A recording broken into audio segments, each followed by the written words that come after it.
All right, good morning, folks. We've been talking about the U.S. invasion of Venezuela for about 6 months, and it finally happened. So you may be asking, well, what happened to Maria Machado, the Nobel Prize winner?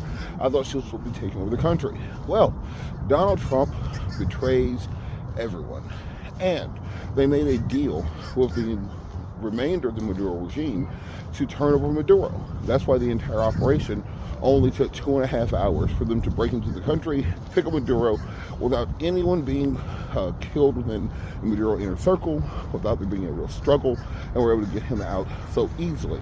It wasn't just the amazing nature of the Delta Forces of the United States military and the intelligence apparatus of the United States CIA. It was the fact that they are working directly with Vice President Rodriguez, now President Rodriguez, to continue the Maduro regime, but to get rid of Maduro.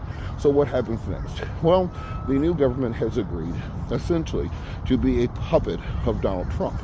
So now they don't need Machado to be a puppet of Donald Trump. What I've heard is that President Trump was mad that all she did was say Trump deserved the Nobel Peace Prize, which he wanted this year, instead of simply refusing to accept it and demand that he turned over to President Trump. Additionally, because of the lack of political support, and more importantly, militaristic support, because what kept Maduro in power was not the public elections, but the fact that the military and the drug cartels remained loyal to him.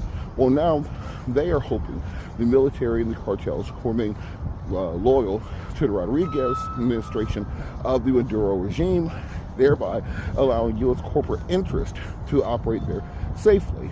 So you get rid of Maduro, you keep the same despotic regime in place, you open up the oil, the rare earth minerals, and most importantly, the drug trade to U.S. corporations, and thereafter you see the same human rights violations, but now propped up banana republic style by the United States government.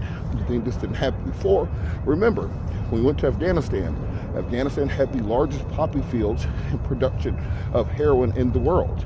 A couple years later, we had a massive opioid epidemic in the United States of America. It is not a coincidence. So yes, we're going for the oil.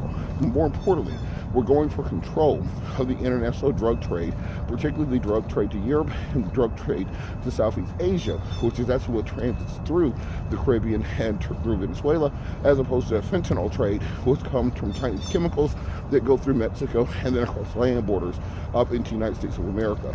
This will not be the end of regime change in the region. You'll see Cuba next. We've already seen Panama make deals with Trump. We'll then perhaps see Colombia. We've seen Brazil be hit with